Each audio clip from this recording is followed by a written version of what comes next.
আদা বাটা, রসুন বাটা, তার পোস্ত বাটা, কাজু কিশমিশ বাটা, চালমগজ বাটা, এগুলো নেওয়া হয়েছে। তারপরে আমি এখন প্রথমে সর্ষের তেল, পরিমাণ মতো সর্ষের তেল দিয়ে মাখিয়ে নিচ্ছি, নুন হলুদ, আর ফেটানোর জন্য 150 গ্রাম দুধ। এখানে কয় কেজি মাংস? 2 কেজি মাংস নিয়ে নিয়েছি। মাংস 2 কেজি টাকা। তার জন্য একটু আমি ছোলার ছাতু তার সাথে একটু মিশিয়ে দিলাম, এটা দেবেন। চিকেন রেজালা মাংসটাকে আমি মাখিয়ে রেখেছিলাম, দেখুন সব কিছু দিয়ে কত সুন্দর নরম হয়ে গেছে মাখানোর মধ্যেই। এখন আমি কড়াতে তেল ঢেলে দিচ্ছি, পরিমাণ মতো তেল দিয়ে দিবেন।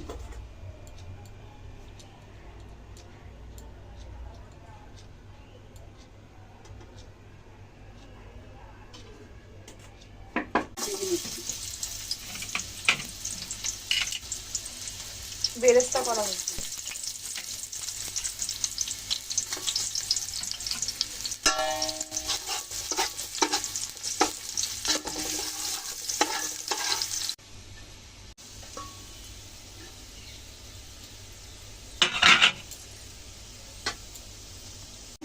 দিয়ে দিচ্ছি, হালকা করে একটু দিয়ে দিলাম।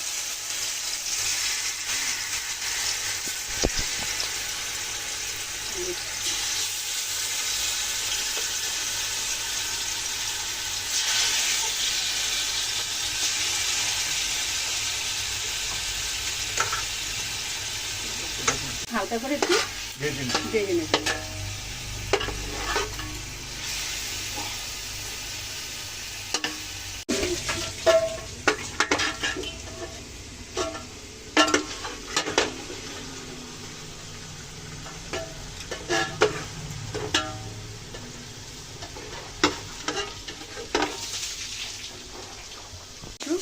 আরো অনেক